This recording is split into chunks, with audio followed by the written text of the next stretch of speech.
Got to the marsh at 2:45, 8 other rigs, and we're in the lead. Been scouting that hole for about 2 weeks.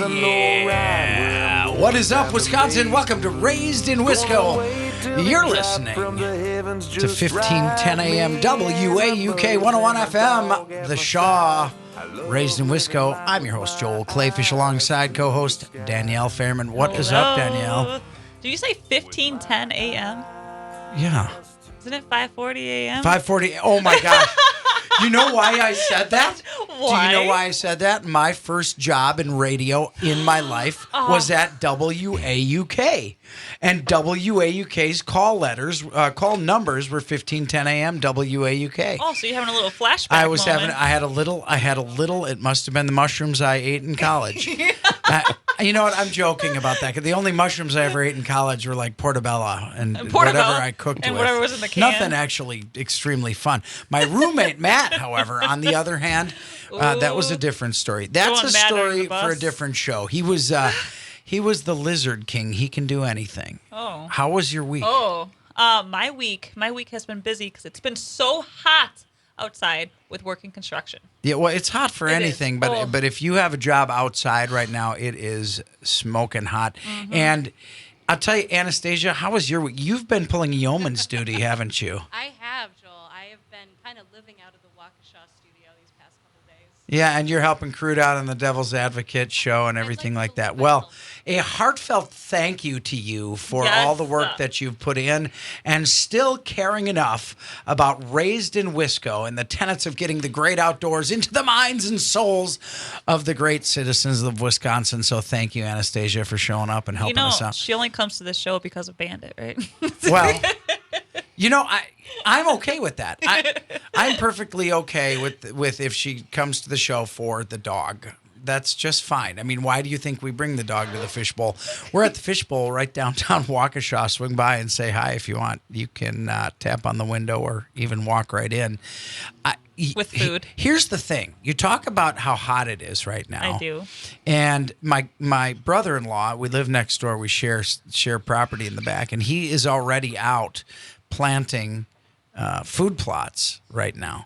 So we say it's the middle of summer, and whenever I bring this up, my wife gets so mad at me. She says, I say after June 21st, the days start getting shorter. They do. And you can already tell it, and every once in a while in the evening, even on the hottest days, you can get that little scent of fall in the air, that little feeling of fall coming. Mm-hmm. And I'm telling you, we are now, so what is it, July 20th today? We are now less than 2 months. Geez. I think I posted 40. We are 1 month days. and 11 days from the opening of goose season. I know. Oh, September my 1st, gosh. I just got goosebumps. It's sneaking up. Do you get goosebumps? I mean, do you just call them bumps when it's goose season? Speaking of dad joke. I know. I can't help it. It's all right. People love my dad jokes. I do not. I know that I look like a svelte 35-year-old man, but I am in reality 52 years old, which makes our guest one of the cool things about having our guest today is we're going to talk about this. I'm 52 years old, but that does not stop me from hunting geese 5-6 days a week. And I'm out there, I'm up at 3 o'clock in the morning, hitting the field and setting up decoys, hauling the gear back and forth on the fields because more and more farmers don't care for you to drive on their fields, which is understandable and fine. Oh, yes. And getting that workout. But I can't give it up. And we are lucky enough, Danielle, we're lucky enough to have one of the premier goose hunters in the state of Wisconsin joining us today. I don't even know if he knows that. I'm excited that see, this is what happens in the waterfowl industry. People let you know who they know. Like I asked another person, I'm like, hey, do you know anybody I can bring onto the show that has great knowledge and can be able to let's not talk to blow us? his head up too much before he dispels that great knowledge on the air. The Danielle. schmuck over here. Is that better? There you go. Yeah, perfect. The schmuck over here. Greg Brinkman. Greg Brinkman incites fear in the hearts and minds and souls of everyone who wants to try to get permission on a goose field. Because this guy, and I know him, I have I have a parasocial. Do you know what a parasocial relationship is? That is like what everybody has now because we feel like we know each other because of the social media. We literally feel. True. I have a parasocial relationship with Greg Brinkman. And that means that I feel like we've met, like I know him because I see his posts.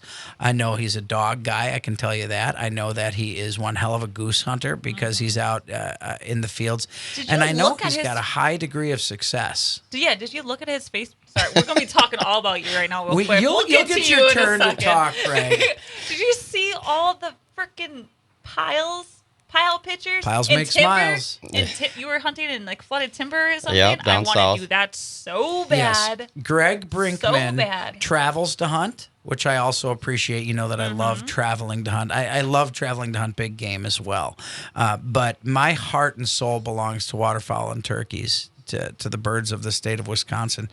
And I have so many things I want to talk to you about because I want to dispel some rumors about, well, not about Greg, but about those of us who who have so much success in the waterfowl industry. I mean, our group last year we killed and ate more geese than we ever have. It was a stellar year, and everybody thought it was going to kind of be an off year.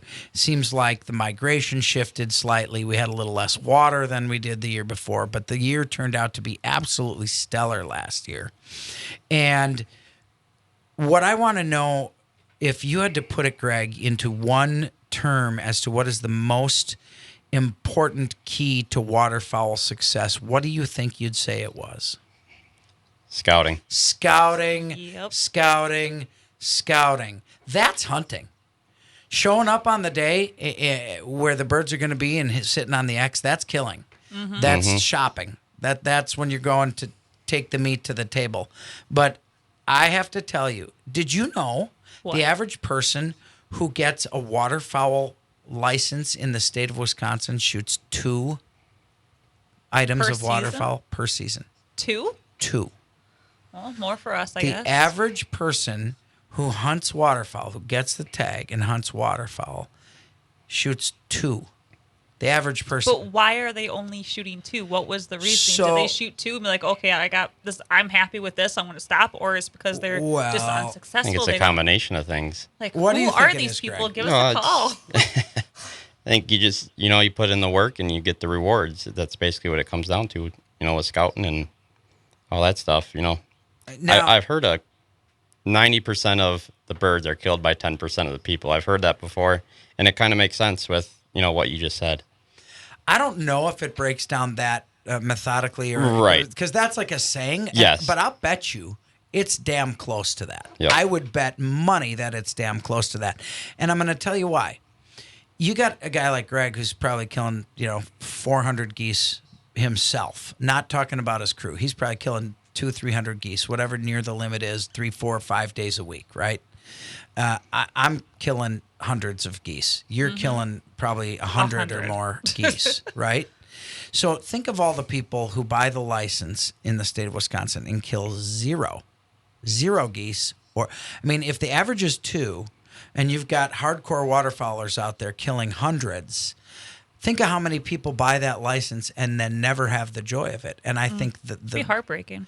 Well, I don't know that but it's they're also still heartbreaking. experiencing that great outdoors and hopefully getting to know other hunters out there and knowing what the reasoning is behind what we do. Yeah, of course. But I think I think the reality of it is that a lot of people who call themselves hunters, who say they want to be hunters, they don't want to put the actual work into hunting. But I'm going to tell you this. It's not that hard. It is easier for me to find deer hunting land to hunt deer than it is to find waterfowl fields. 'Cause Really? That blows my mind. I am terrified to go not gonna lie, my hands are like sweaty already to go talk to a farmer to hunt waterfowl on their land.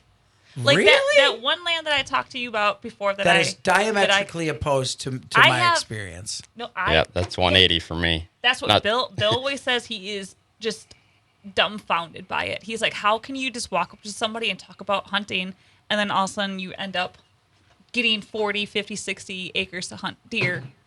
But then you What can't go in to this farmer that has hundreds of geese in the field, like at that point in time. Because then I feel like, well, I'm imposing on him and all this kind of stuff. I have to use his land. I have to use this.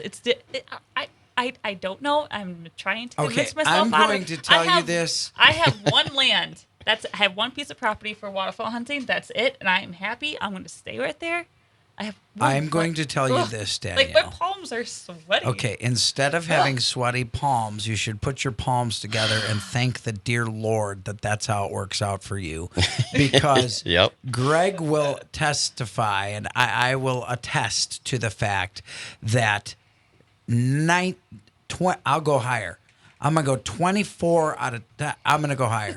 49 out of 50 people who give you permission to hunt are going to let you hunt geese or turkeys. Yep, that's true. before they're going to let you hunt deer. So Yes. turkey property is perfectly fine, but Deer is the holy grail of Wisconsin. There's a lot more people that hunt deer than waterfowl. I have at least more- in my Oh, experience. Not I mean, your No, for experience. me- The Yeah. numbers tell the I mean, story. it's Wisconsin. well, I also think it's because when I go up there, I'm usually by myself and I'm already terrified, and I'm like, "Hi, I don't even know how to talk to you about letting me hunt on your land about waterfowl." With turkey, it's fine. They're all like, "Yeah, if you want to come back for turkey, no problem." But when it comes to waterfowl, I'm like, they're like, "Well, is it just you? How many people you're bringing?" They're asking me all these questions, and I'm telling them, and My experience. then it's just like, well, no, sorry. Part of it is if you're a landowner and you're a farmer, and Greg, please jump in here because I want to learn your experiences in this regard as well.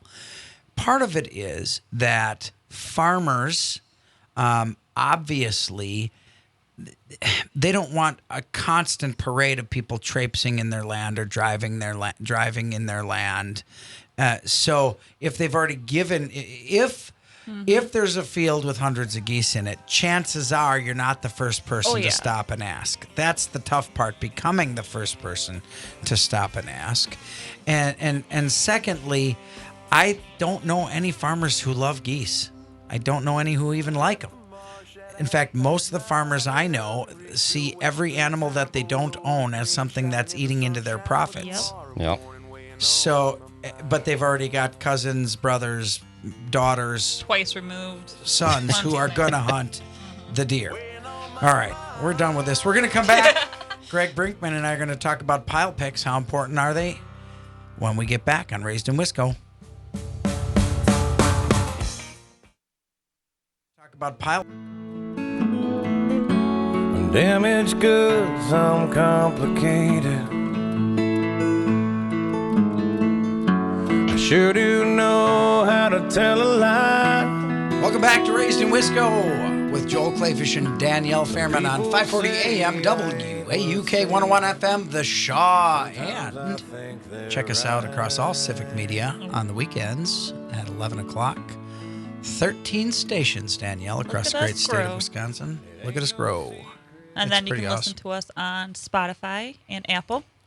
Better yet, give us a call. Yeah, Danielle knows all those fandangled Yeah. intranet stuff. That slang. What's our phone number, Joel? That's not funny. I never remember our phone number. This is our I know it starts with 847 though, doesn't it? 844 844 967. 967. I've seen you looking around the room looking for it. It really should. 2789. Give us a call if you want to talk. Hearty shout out to our loyal listeners, the Kennedys out in Oconomowoc. I can't, so I have to just sideline this story real quick. Okay.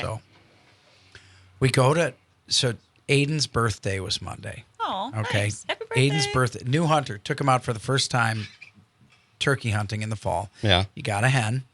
Then I took him this spring and he got a super Jake, Nice. between a Jake Yeah. and a Tom. And he was so excited. Awesome. And so for his birthday, his parents bought him, and I chipped in a little bit to get him a shotgun, to get him his first gun ever, right? So we go to Cabela's, and we're looking at the guns, and we kind of had our hearts set. I mean, you can get like a really decent pump action shotgun for like $350. Yeah, they ain't much. yeah, Like ain't a too really bad. good one, Yeah. like a Winchester SXP, or Nobody wants a pump action anymore. So Well, I I'm of the school of thought that your first shotgun should start always with one. be a pump Yep. action. Mine was. Yeah, mine was too, but I think it also teaches you, when you got that semi-auto and you're shooting waterfowl, it's pop, pop, pop, and it's done, those 3 shots. When you have a pump, you're forced to acquire your target. Target acquisition is forced to you reacquire your target.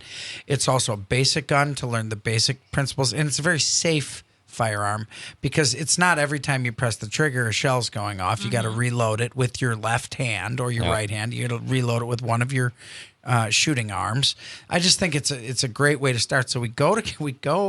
Did I just say Gander Mountain before? No, you didn't say No, I think Cabela's. okay. You I said did say Cabela's. Cabela's? Yeah. Okay. That would have been very I weird. hate Gander Mountain. Well, they don't really Yeah. exist Yeah, anymore. They're So kind of gone.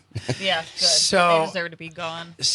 we went. Jeez, Danielle. Oh, I it's a very hating on the hateful. Claws Gander are out. Mountain. Holy cow! I call you Don't out, get Gander on- Mountain. Don't You and get your on Danielle's employees. bad side, I guess. Rawr. So we go there and we look, and we're kind of settled in on the Winchester SXP, and the guy John who was helping us at the gun counter, great guy, couldn't say enough nice things about him. We're about ready to go and start going through the background checks and all that stuff, and he says, "Wait a minute, Oh. we just had a deal. There was a distributor an organization that went out of business, and we bought all their guns. Now their guns have to be sold as used guns." Oh. So we ended up getting he brought one out. He's like, "Let me see if there's anything that fits what you want." He brought out a Benelli Supernova, 3.5-inch gun in full Realtree camouflage for $360. So the kid ends up with his first shotgun being a Benelli Supernova. I mean, do you think that made his birthday? Oh, yeah. It's a sign that he is meant to be. I think living it's a this sign too, lifestyle right because now. not only is he now hooked on hunting, but he gets this beautiful first shotgun that will last his Gorgeous. life, his children's lives, and everything else. So anyway, yeah. Now he's going to have to. He's noticing animals in fields he drives old is he? by now. He's 21. Okay. He's 21. So, but we've made a new hunter out of him, and now he's a gun owner and a safe gun owner. It's just awesome. And we're almost done with the second segment. It's crazy. So we were talking about scouting and getting permission. I think there are 3 types of waterfowlers. And Greg, I'll be interested to hear your take on it. And Danielle. The snacker, the sleeper, and the scouter. Well, that is to a large extent true. But I think you got the guys at the top at the apex is the men and women who aren't afraid to ask permission. They're the ones who scout, and they'll knock on a door, and they're not afraid of being told no. I think that's the apex, because when you control the field, you control the hunt, right? If you have the fields, you have the hunts. You're the apex on that. Then the second level of people is the people who have the equipment. The decoys, the layout blinds, the firearms, the stakes, the trailers, whatever it takes to put on the show for the geese, right? Yep. And then you have the third level of people, and those are the ones who don't like to knock on a door. They don't own the equipment, but they'll bust their hump in the field for you. So they're the ones who will show up. Now, if you really want to have a crew and be like the apex waterfowl hunter, you're the guy who gets the permission, does the scouting, has the equipment, and busts his hump in the field. And I think that is what I try to be when I hunt, and that's probably why people invite me when I don't have a field, because There's always something to I have offer. the other 2 things. How do you think that breaks down between hunters? Yeah, I think you pretty much hit it right on the head with that one. All 3 of those things are crucial, and that's what I kind of surround myself with. A lot of my hunting buddies over the years, we all put in the effort, and it shows. Just get under the birds and put out a good spread and stuff like that, and it works out. I think what you just said kind of hits on it too. In reality, is those people who do all of those things end up gravitating toward each other. Definitely. But if there's any advice I can give you out there, if you want to be a new hunter, you cannot be those 3 things as a new hunter. No, you got to ask somebody to go with. But if you go, all it takes, and I always say, hey, I don't need to go to Planet Fitness. This is free exercise, And right? it is exercise. And it is exercise. Be the guy. If you want to learn how to waterfowl hunt, you want to be part of the waterfowl hunting culture and you want to learn it, I guarantee someone will take you because we love interested people. Definitely. Yeah, start But off by busting your go hump. and Get out bust there. your hump and be the first person to put out a decoy and the last person to pick one up. And pretty soon, you're going to be part of that crew. We'll be right back on Raised in Wisco. You're listening to 540 AM WAUK 101 FM, The Shaw with Joel and Danielle. We'll be right back.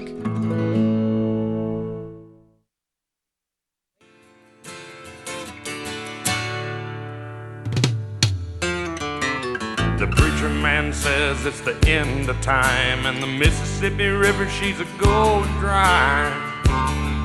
Country boys and women will survive. I almost said boys and girls. I don't know what I can say anymore in this You can modern say era. that. I'm not sure I can say anything anymore. It's like we can talk about how easier it is for women to go probably get permission to hunt. No, on. you can talk about I that. can talk Let's about talk that. about that, Danielle. Okay, let's talk about Do you think there's a Welcome back difference- to Raised in Wisco. Yeah. Welcome back. Greg Brinkman, international goose hunting celebrity, has joined us in the studio. Do you feel like a celebrity of goose hunting? Right now, I do, and Wisconsin? the way you really keep building should. me up, yeah. See? Kind of, It but, makes sense to come on the show, doesn't it, Greg? yeah, You had no idea how awesome I was, did you, before this? not a clue. See? You knew how awesome I was, just, right? Duh. You had to just guess by Facebook, but now you know the awesomeness that is Joel and Danielle Yeah, and- in a cubicle talking into I mean, microphones. I feel like today was Blue Day. We didn't really. I missed that You didn't memo. hurt But Yeah, I was miserable. I started out this morning at 5:30 a.m. in a suit and didn't get it off until 6 o'clock and so I changed into comfy clothes. So I would if too. you are watching on Facebook or checking us out over the intranet, Try that. internet, over the internets, the webs, the interwebs. Oh, we're live on WAUK Facebook page as well as my Facebook page. Oh, that's Danielle cool. Fairman. Look at us. Say hello, everybody. Good idea, Danielle. But yes, so for What's up? theme, I can't stand profile shots. I look so fat. stop doing that. It drives me the nuts. camera adds 10 pounds, right? Well, that's what they say. But actually, if I'm like just here up, I look fine. It's my belly that I can't. That's what's so cool about radio. Because if you have a face for radio, you don't have to You worry got about it. body. But that's not even true anymore. You can't have Body- a face for body you're on radio. radio, and we're on the. On the Facebook, civic media, Zoom. Facebook. Yep, there's cameras all over the Danielle's place. Facebook page. I mean, you can't even be rude and crass during the commercials Yes, anymore. you can. No, you can't We because need it's to all on stand- Facebook. We need to stand tall and say no to those snowflakes. You will not rain on my parade. Yeah, I was just will going to be say, I'm not mean. a very politically correct person, but I do try to be sensitive to other people's feelings and on some kind of base level. I don't think that's being a snowflake. So why do you think Danielle's theory is that when it comes to asking permission, that you get a higher probability of getting a yes if you are a female. I do believe that, which not true in my case with waterfowl, but with the deer hunting, I feel like it's easier. For one, we have a different tone of voice, and people don't want to see the disappointment in our eyes when we When you're get told sad. no. Yeah. Really? You And think that's just it, huh? maybe people look at us as their sister or their daughter, or how would they want their daughter to feel in the situation. Just like at I work. feel like I'm allowed to say anything. I think every individual person has a different, they give off a different vibe, whether it's a guy or a girl, I think you're absolutely right, too. I think one of the reasons that, I don't know, I get a lot of yeses. I do. I get a lot of yeses. I will say that on average throughout all the years I hunt, I would say I probably get a yes 3 out of 5 times. That's impressive. 2 to 3 out of 5 times. But I think And I also think the area you're in has a huge factor in that. Oh, yeah. no question. I was just Yeah. going to bring that up. Now, Greg, where's the area you hunt mostly? Southeast Wisconsin, outside the big cities. Yeah. So, and it's rough. It's hard to get. It is rough, but I'm going to tell you something that I certifiably think makes a difference. What? Not women, not men. And I'm going to tell you why I think Bring in pot pies. why I think that I do have potentially more success than a lot of the guys I hunt with, and I think that is just age. Yep. I think being a 52-year-old Maturity. man, Yeah. well, and by the time you're 52 years old, I think folks are thinking this person's not going to. They're going to respect my property. Yeah. They're going to ask. They're asking out of sincerity. They're 52. Right, They're not chasing. They're not chasing sky rats because they don't have a job and just want to chase sky rats and shoot guns and leave casings in the field. So I think one of the reasons that I have better success is because I started hunting at age 38. I was already right on the brink of being 40 before I started asking for permission. I think that has a huge thing to do with it. I think you're is right. When Yeah. an older person comes to my door, I'm more likely to say yes to an older person because they're more established in their life by that point. Yeah. And I think they're going to 100%. respect other people's property. But I will say, dress at least. I agree with you guys. Dress, when you're in work clothes, you're showing the people you're asking that you have a work ethic. Yep. You have a career, not just, a job. And I think those things mentally translate to people, even if they don't outwardly think that. They're thinking, well, this person's a responsible person. And ultimately, we are blessed beyond belief here that other people let us onto their land with loaded firearms Yeah. to shoot stuff. Think about that for a minute. Yep. What an absolute blessing that is. Can't thank them enough. It's And to thank them, this is one of the things I always feel that I need to offer is like I can help you stack hay. I can help you. I can cook this I've for you. been there, So do senorita. you guys offer anything? When Always. You, like Yeah. right away. Do you be like, hey, my name is Greg. I live in this area. Can I hunt here? Like, how do you? yeah, what's how your do you ask? start Let's it? hear your ask. Oh Greg. man, you're asking. I can't give away all my secrets. just Don't give give away all give your us- give us, secrets, like, but Two bullet. Like, is it No, weird you that just I wanna introduce say, yourself and honest with them and upfront, and just be polite. I mean, it's yeah, straightforward. Just respectful. yeah, you want to, you want their respect, and hopefully they let you hunt and you give it back to them. Do you offer like, hey, I'll shoot like 12 geese. Do you want some geese or do you want some fish? Do you like? Yeah. Do you feel? I will like, say, do you like, feel usually- obligated that you have to offer them something? Yeah. Or is it just Yes and me no, being I a don't know. I female guess that I feel I like think I need every- to offer something. I think every situation's kind of different. You'll get that vibe from the farmers. Yeah, for and sure. for the most part, if they want some geese or some meat, they'll let you know right up front. They'll be like, hey, if you get one, drop it off up here. And you always got to do that. Oh yeah. I think you know my secret, Danielle. Pot pies and your charming personality. Goose pot pies. It is an old omen, and it is true today as it ever was. The best way to someone's heart is through their stomach. Oh yes. And that is a fact. And it's man, Jack. woman, or child.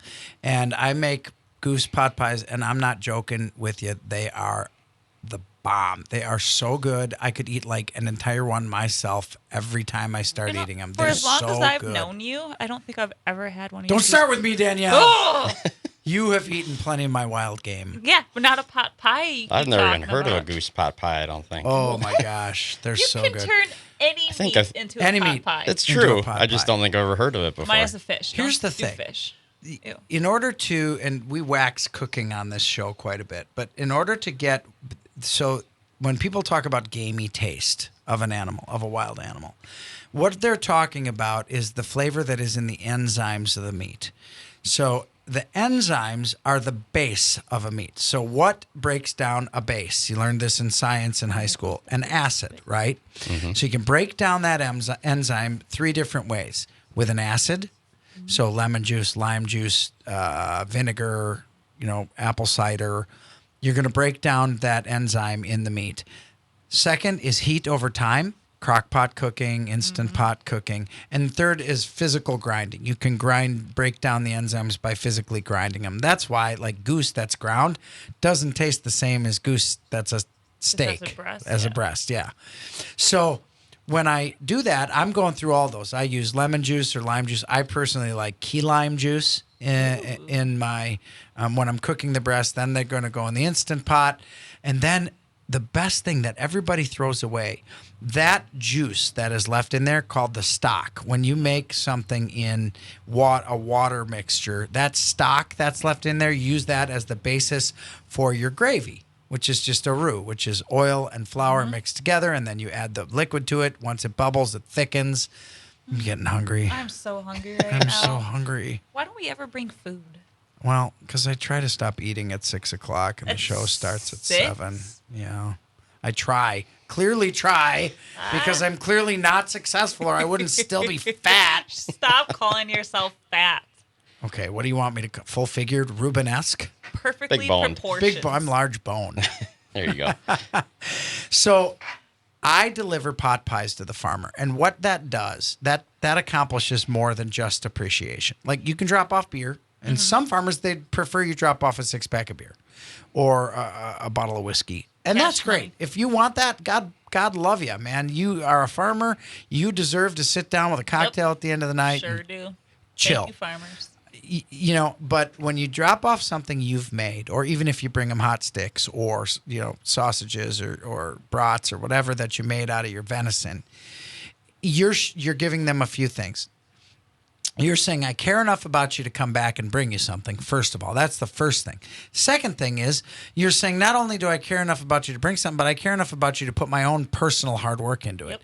And then the trifecta for me is, I will bring the pot pie with the geese in it and say, this is from the geese we killed on your property. Yep. This is why you allowing me to come here is good for everybody.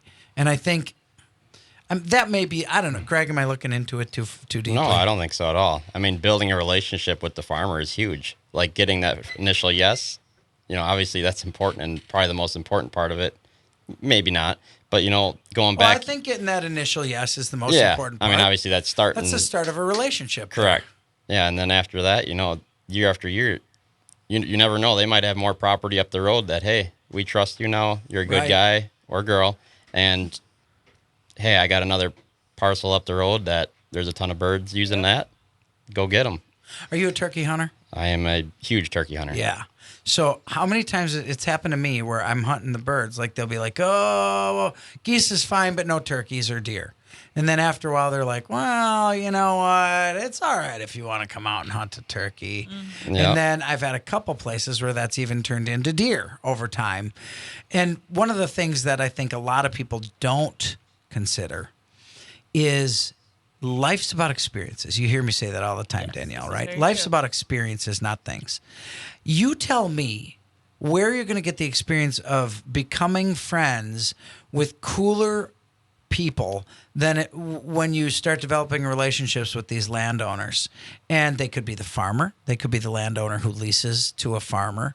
But once you start, having that relationship of caring about their land, and then all of a sudden, next thing you know, I mean, I've had where I've gone out to fish fries with farmers who've owned property, and you become friends with them. That's invaluable. Yes, 100%. And guess what farmers know? Other farmers. Yep. And pretty soon they're saying, well, Bob down the street, he don't like them ducks and geese crapping all over the place. He might let you come out too.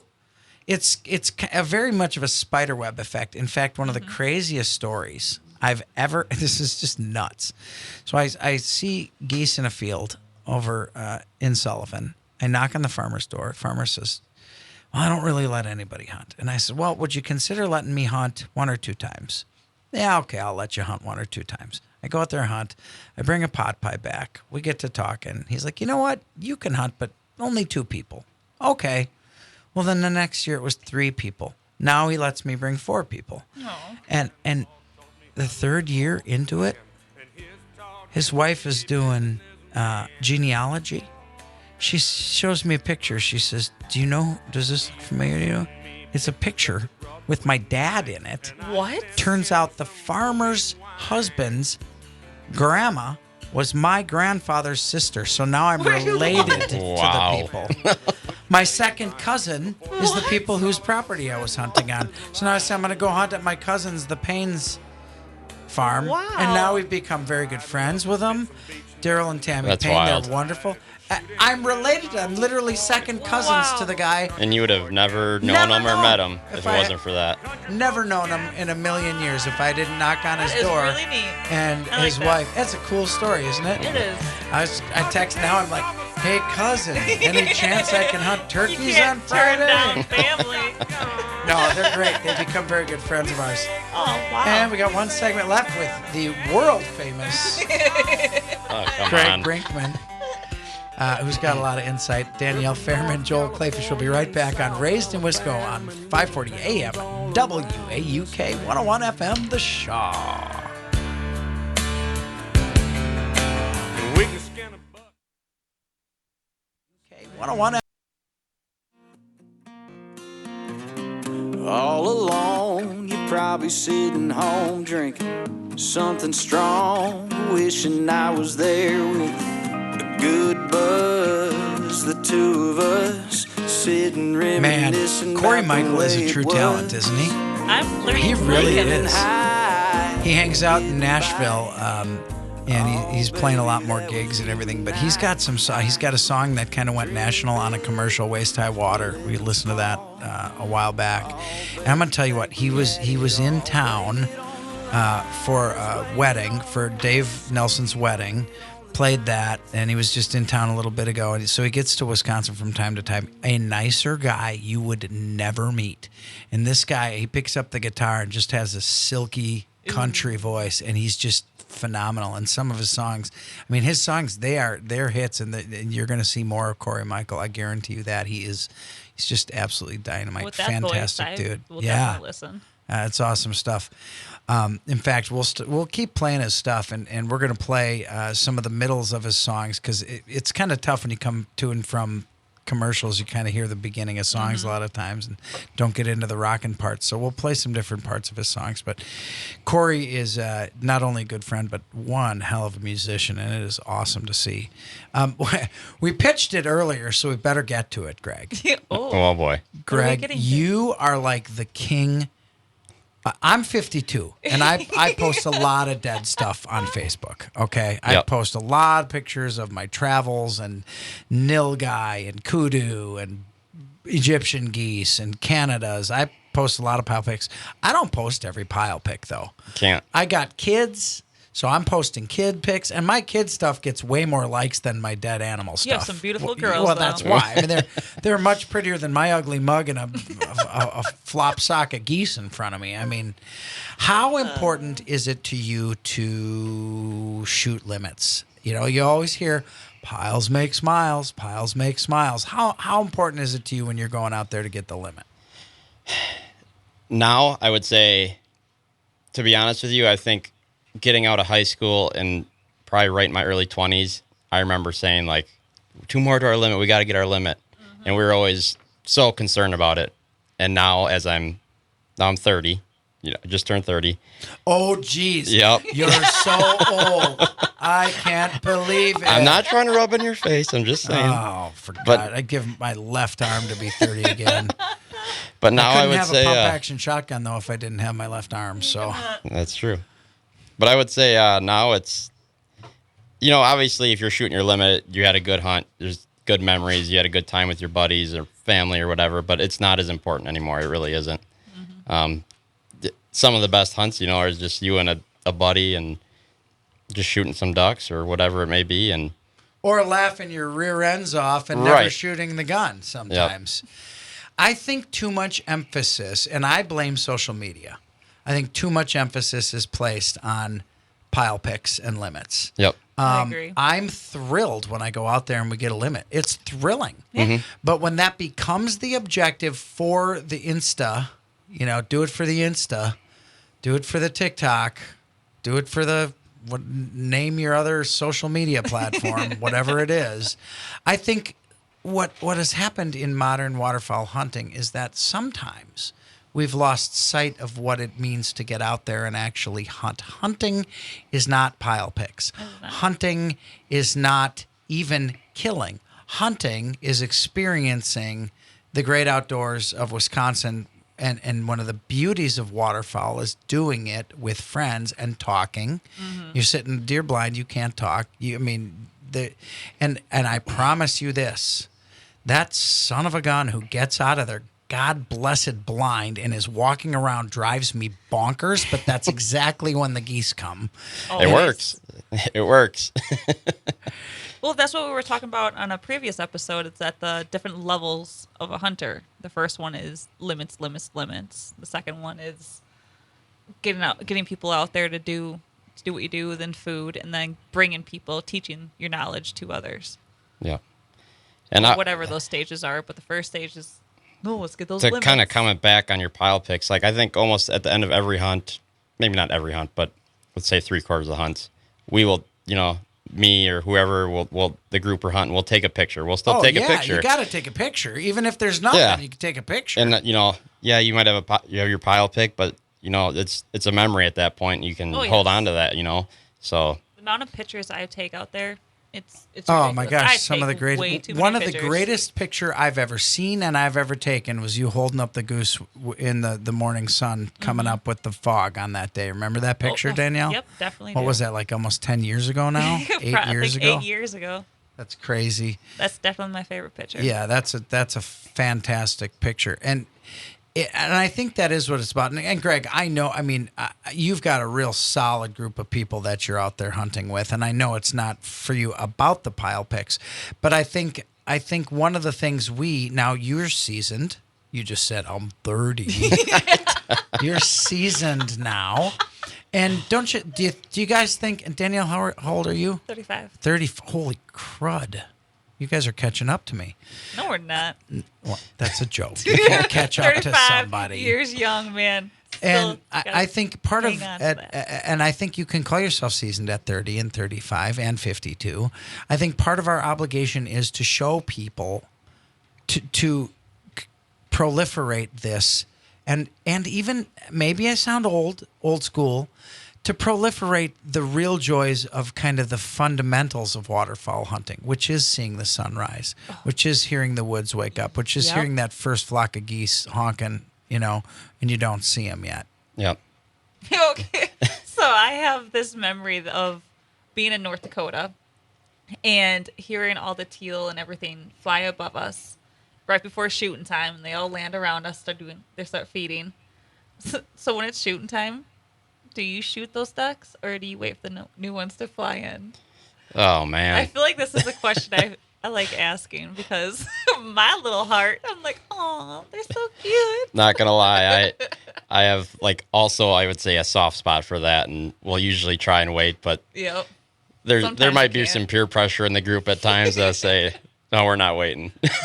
Well, it's like I got to throw a rock or something in the water and make them fly. I think that depends on your stage of hunting at that point Yes. in your life. What stage are you? If you're out there with a new kid who's never killed a duck and they're landing around you, definitely. as soon as it's shooting time, you Shoot can 'em. let them try to turn to the side and wait till one of them flies and shoot it. But I think in general, I think that I think the general ethical rule is if they land, they're off limits. Yeah. Kind of. Even that solo goose that comes in and lands, Yep. you don't usually wouldn't be make able to him shoot the it. target. It's kind of an unwritten rule, I guess. Good. Yeah, That's- I think so.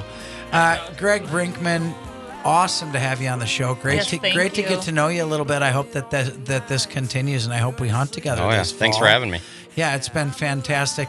We're going to let you play to break. Been a great show on Raised in Wisco. This is Corey Michael. Blame it on the whiskey. Have a great week. We'll see you next week on Raised in Wisco. See you later. You said you were never gonna